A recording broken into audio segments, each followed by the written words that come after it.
రే Ramarao. Hi, బాగున్నారా? బాగున్నా. రే చాలా రోజుల తర్వాత ఫ్యామిలీతో మార్కెట్కి వచ్చినట్టున్నా? అవునరా, చాలా కాలం అయింది. ఇంట్లో వాళ్ళ కోసం బయట టీ తాగుతావా? అన్నా రెంటి బాగోనా? ఏ కబీర్, బాగున్నావా? ఏంటి మధ్య కనిపించడం లేదు, బాగా బిజీనా ఏమి? అదేం లేదునా. బాగుండవునా? బాగున్నా. ఊరూరా తిరుగాడే ఆర్ఎంపీ ఉద్యోగమే, ఆడికాడికే సరిపోతాండది. ఈ పొద్దు కూడా మెడిసిన్స్ కోసమే టౌన్కి వచ్చిన. అయితే బాగా బిజీయే. అన్నా, నాయన విషయం మొన్ననే తెలిసిండు అది, కానీ ఊళ్ళో లేకుండా ఉండి. మీరు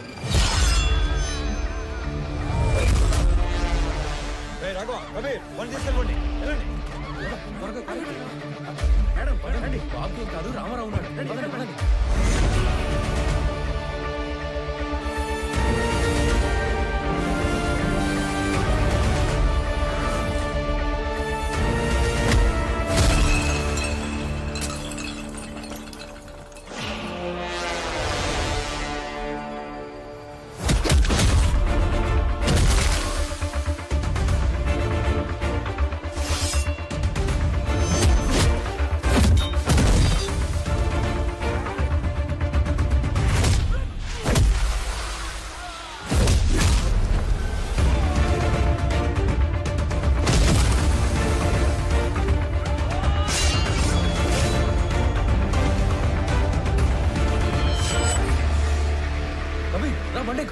బాగున్నా.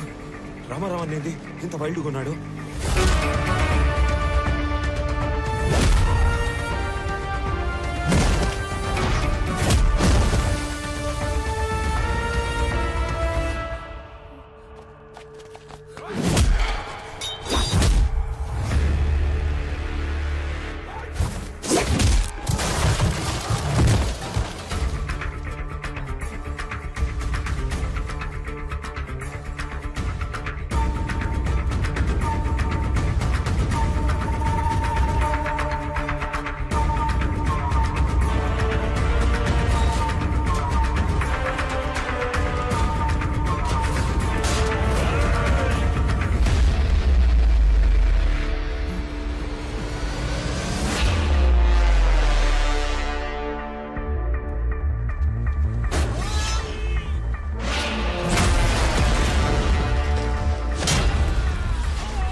అన్నా ఎస్పీ ఈ ఫోటో ఇచ్చి పంపితే వచ్చావన్నా. అన్నా వదిలే అన్నా. అన్నా ఆగండి రా, వీడు ఎవడో సంబంధం లేనోడు తగిలాడు.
సార్, ఈ కాంప్లికేటెడ్ మిస్సింగ్ కేసుల ఆధారాలన్నీ నా దగ్గర ఉన్నా మార్కెట్ అటాక్ తర్వాత అన్నింటినీ అందరినీ లింక్ చేయగలిగాను. ఈ ఆపరేషన్ మాయాలో గల్లంతయింది 23 మంది వర్మ మనుషులు.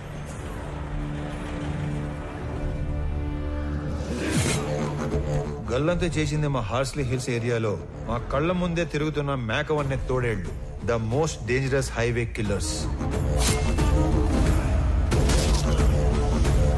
ఆ గ్యాంగ్ లో అతి ముఖ్యమైన వాడు నా తమ్ముడు అనంత్. ఆ గ్యాంగ్ కి లీడర్ మా స్కూల్ జూనియర్ కబీర్.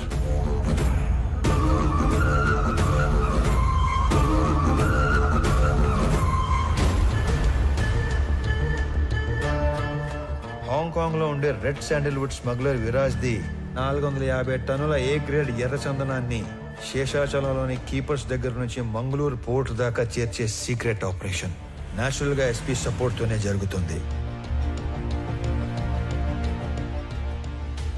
కానీ ఎస్పీ దేవానంద్ కన్ను 100 కోట్లు విలువ చేసే విరాజ్ టోటల్ కన్సైన్మెంట్ మీద పడింది. దాని రిజల్టే ఈ హైవే కిల్లర్స్ గ్యాంగ్. ఈ కిల్లర్స్ గ్యాంగ్ బ్రేక్ ఇన్స్పెక్టర్లా నటిస్తూ ప్రభుత్వ వాహనాల్లో సీక్రెట్ రూట్ లో మాటు వేసేవాళ్లు. ఎర్రచందనం వచ్చే కంటైనర్ లారీల డీటెయిల్స్ వర్మ ముందే ఇస్తాడు కాబట్టి స్పెసిఫిక్ గా వాటిని మాత్రమే ఆపేవాళ్లు. డ్రైవర్స్ ని క్లీనర్స్ ని అతి క్రూరంగా చంపేసేవాళ్లు.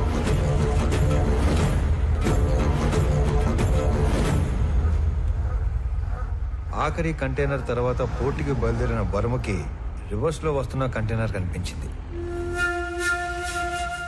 వెతుకుతూ వెళ్లిన వర్మ కిల్లర్స్ గ్యాంగ్ కంటపడ్డాడు. ఏం చేస్తున్నారా ఇక్కడ? కంటైనర్లతో పెట్టమేంట్రా? ఎవర్రా మీ అందరు నా కొడకలారా? నేను ఎక్కడో చూశాను రా. ఏ వర్మ, వీడిది మా పక్కూరేరా. అరే అరే ఆడికి తిరిగి సంబంధం లేదురా. అరే ప్లీజ్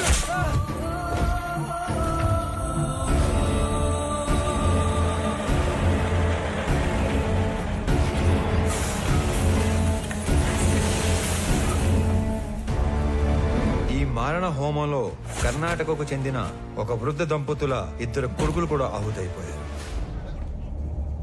అది కళ్ళారా చూసిన ఆ పెద్దాయన ఆ సమయంలో ఏమి చేయాలో తోచక భార్యని కాపాడుకోవడం కోసం అక్కడి నుంచి పారిపోయాడు. తన 2 పిల్లల్ని పొట్టన పెట్టుకున్న హంతకులను వెతుకుతున్న ఆ పెద్దాయన మొదట్లో కిరాతకులను చూసి భయపడిన పగ కోసం హార్స్లీ హిల్స్ వెనక పాగా వేశాడు. మొహం చూసిన 3 2 మత్తులో దించి చంపేశాడు. 3వ వాడైన అనంత్ని నా ప్రభుత్వ వాహనంలో తిరగటం చూసి అనంత్ని చంపడానికి నా వాహనానికి యాక్సిడెంట్ ప్లాన్ చేశాడు. నేను ఆ పెద్దాయన్ని గుర్తుపట్టి నేను అతను చేస్తున్నది ఒకే పోరాటం అని చెప్పాక అసలు విషయం బయటపెట్టాడు. అదంతా తెలుసుకునే లోపే అనంతు పోయాడు, మా నాన్న కూడా పోయాడు. ఇంతమందిని క్రూరంగా చంపింది ఆ హైవే కిల్లర్స్ అయితే ఎవిడెన్సెస్ లేకుండా క్లెవర్ గా క్లియర్ గా ప్లాన్ చేసింది మాత్రం ఆ SP Devanand sir. These criminal will be punished no matter what. Even though there is no evidence I will do that sir.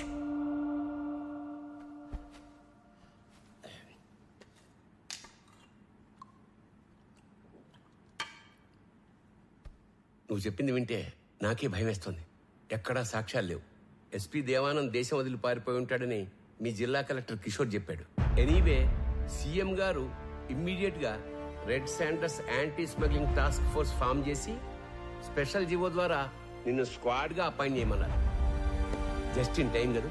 ఇప్పుడు నువ్వు ఏం చేయాలన్నా ఎవరిని అడగక్కర్లేదు. రేపే చార్జ్ తీసుకో. లేదు సార్, నాకు కొంచెం టైం కావాలి. అదేంటి రామారావు, ఇంత చేసి ఇప్పుడు టైం కావాలంటావేంటి? అసలు ఏం చేద్దాం అనుకుంటున్నావు? Duty sir. ఇన్నాళ్ళు ఒక గవర్నమెంట్ ఆఫీసర్ గా మన చట్టాల్ని గౌరవించి న్యాయం కోసం డ్యూటీ చేశాను సార్. కానీ ఇప్పుడు యాజ్ అన్ ఇండివిజువల్ రామారావు గారి ధర్మం కోసం డ్యూటీ చేస్తాను. అంటే I'm going to hunt them. అసలు వేట మొదలైంది.